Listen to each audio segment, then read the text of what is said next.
Russia Ukraine की war की शुरुआत 2022 से नहीं हुई थी, बल्कि इसके रूट्स बहुत गहरे जो सोवियत यूनियन के एंड और उसके बाद जियोपॉलिटिकल शिफ्ट से जुड़े हैं। इस वीडियो में हम उन इवेंट्स की टाइमलाइन के बारे में बात करेंगे जिसने इसे वॉर की तरफ मोड़ा। इसके साथ ही इस वॉर का ग्लोबल इफेक्ट क्या हुआ, स्पेशली यूरोपियन नेशन में, और करंट में रशिया यूक्रेन वॉर की क्या सिचुएशन बनी हुई है। 1991 में सोवियत यूनियन के कोलैप्स के बाद यूक्रेन ने इंडिपेंडेंस डिक्लेयर कर दी। शेयर्ड कल्चर और हिस्टोरिकल टाइज के बावजूद रशिया और यूक्रेन के बीच टेंशन समय के साथ बढ़ता गया। दोनों कंट्रीज के बीच मेजर कॉन्फ्लिक्ट 2014 में स्टार्ट हुआ, जब यूक्रेन के pro Russian president Viktor Yanukovych को यूरोमेडन मूवमेंट के नाम से जाने जाने वाले मास प्रोटेस्ट के बाद पद से हटा दिया गया। रशिया ने इसे वेस्टर्न बैक तख्ता पलट के रूप में देखा और इसके रिस्पांस में मार्च 2014 में एक कंट्रोवर्शियल रेफरेंडम या ये कहे कि पॉपुलर वोट के रूप में क्रीमिया पे कब्जा कर लिया। इस कदम की यूक्रेन और वेस्टर्न नेशन ने निंदा की, जिसके कारण रशिया के अगेंस्ट सैंक्शन लगाए गए। इसी बीच ईस्टर्न यूक्रेन के डोनेक और लुहांस्क रीजन में प्रो रशियन सेपरेटिस्ट ने इंडिपेंडेंस डिक्लेयर कर दी, जिसके कारण कई सालों तक युद्ध चला।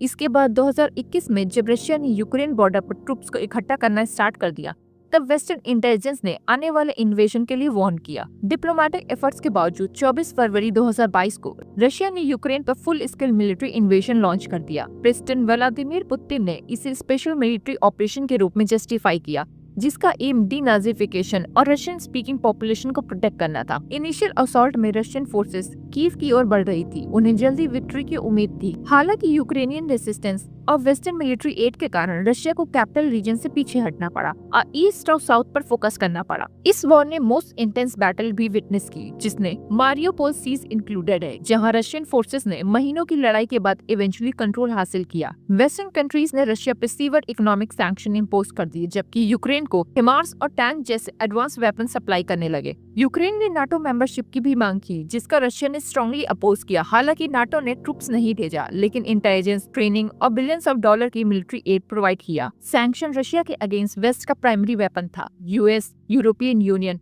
और अलाइज ने रशियन बैंक्स, एक्सपोर्ट और की इंडस्ट्रीज पर रिस्ट्रिक्शन लगा दिए। रशिया को स्विफ्ट बैंकिंग सिस्टम से कट ऑफ कर दिया गया और मेजर कोऑपरेशन ने रशियन मार्केट भी छोड़ दिया। ऑयल और गैस सेक्टर को भी भारी नुकसान हुआ। यूरोप ने रशियन एनर्जी पर अपने रिलायंस को रिड्यूस कर दिया, जिससे ग्लोबल एनर्जी क्राइसिस भी पैदा हो गया। सैंक्शन ने रशियन इकोनॉमी को कमजोर कर दिया, लेकिन वेस्टर्न नेशन पर भी इसके कॉन्सिक्वेंसेस हुए, जिसमें इन्फ्लेशन और एनर्जी शॉर्टेज मेन है, जिससे यूक्रेन को कंटिन्यूड सपोर्ट देने पर पॉलिटिकल डिबेट छिड़ दी। हालांकि रशिया ने सैंक्शन को जल्दी अडॉप्ट कर लिया। इसने ऑयल और गैस एक्सपोर्ट को चाइना, इंडिया और अदर नॉन वेस्टर्न कंट्रीज को रीडायरेक्ट कर दिया। शुरुआती झटकों के बावजूद रशियन इकोनॉमी स्टेबलाइज हो गई, क्योंकि मॉस्को ने ऑल्टरनेटिव पेमेंट सिस्टम डेवलप किया, डोमेस्टिक प्रोडक्शन इंक्रीज किया और ब्रिक्स नेशन के साथ इकोनॉमिक टाइज को भी गहरा किया। वेस्टर्न कंट्रीज को एक्सपेक्टेड था कि रशिया की इकोनॉमी कोलैप्स कर जाएगी, लेकिन यह अनुमान से कहीं ज्यादा फ्लेक्सिबल साबित हुई। इस वॉर में यूक्रेन ने जवाबी हमले शुरू किए, लेकिन रशिया की फोर्टिफाइड पोजीशन के अगेंस्ट स्ट्रगल किया। रशियन फोर्सेस ने कुछ एरियाज में स्लो बट स्टेडी प्रगति की है। इसी बीच वेस्टर्न एड को पॉलिटिकल चेंजेस फेस करना पड़ा। कुछ कंट्रीज ने इकोनॉमिक रिस्ट्रिक्शन के कारण सपोर्ट को रिड्यूस कर दिया है। रीसेंट जियोपॉलिटिकल चेंजेस ने भी इसमें रोल प्ले किया है। 2025 में डोनाल्ड ट्रंप के पावर में आने के साथ पीस टॉक का सजेशन दिया गया है, लेकिन इसकी सक्सेस अनसर्टेन बनी हुई है। ट्रंप और जेलेंस्की ने हाल ही में बातचीत की, लेकिन दोनों लीडर्स के बीच तनाव साफ देखा गया है। ट्रंप ने अपेरेंटली यूक्रेन के लिए जारी यूएस फंडिंग को क्रिटिसाइज किया और मिलिट्री एड के लिए मोर रिस्ट्रेन अप्रोच का हिंट दिया। उनके स्टैंस ने यूक्रेन के लिए फ्यूचर के वेस्टर्न सपोर्ट के बारे में अनसर्टेनिटी पैदा कर दी है। एक और मेजर इश्यू नाटो के प्रति ट्रंप का डाउट है। वह लंबे समय से तर्क देते रहे हैं कि इस अलायंस में यूएस पर अनफेयर फाइनेंशियल बर्डन है और उन्होंने नाटो से विड्रॉ करने की धमकी भी दी है, जब तक कि यूरोपियन यूनियन अपने डिफेंस स्पेंड में इंक्रीज नहीं करते। इससे यूरोप में नाटो के फ्यूचर की यूनिटी को लेकर कंसर्न रेज हो रहा है, क्योंकि कुछ लोगों को डर है कि रिड्यूस्ड अमेरिकन कमिटमेंट रशिया को बढ़ावा दे सकती। एक और मेजर शिफ्ट ब्रिक्स नेशन का ग्रोइंग इन्फ्लुएंस है, जिसमें रशिया एक अल्टरनेटिव ग्लोबल इकोनॉमिक ऑर्डर के लिए पुश कर रहा है। अफ्रीका और लैटिन अमेरिका के डेवलपिंग कंट्रीज ने भी रशिया और चाइना के साथ इंगेज होना स्टार्ट कर दिया है, जिससे ग्लोबल अफेयर में वेस्टर्न डोमिनेंस को चुनौती मिल रही है। पावर का शिफ्ट इम्बैलेंस इस वॉर की दिशा को शेप दे रहा है। रशिया यूक्रेन वॉर ने फ्यूचर वॉरफेयर के लिए एक मिसाल कायम कर दी है।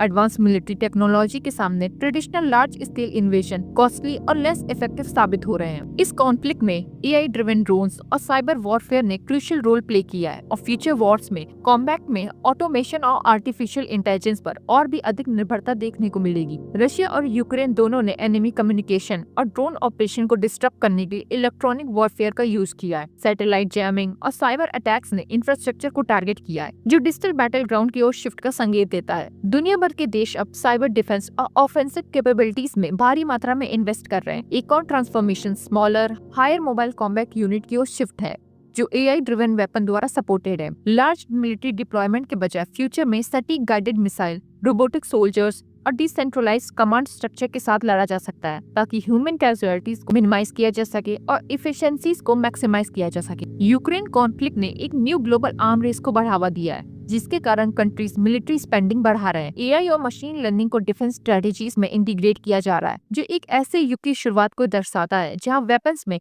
ह्यूमन डिसीजन मेकिंग को पार्शियली इंटेलिजेंट एल्गोरिदम द्वारा रिप्लेस किया जा सकता है। सालों के कॉन्फ्लिक्ट के बाद यूक्रेन टफ बना हुआ है और रशिया डिटरमिन। इस कॉन्फ्लिक्ट का फ्यूचर डिप्लोमेसी, मिलिट्री स्ट्रेटेजीज और ग्लोबल पॉलिटिक्स पर निर्भर करता है। लेकिन एक बात तो तय है कि वॉरफेयर का नेचर चेंज हो रहा है और यह वॉर फ्यूचर बैटल को कैसे लड़ा जाएगा इसे शेप दे रहा है।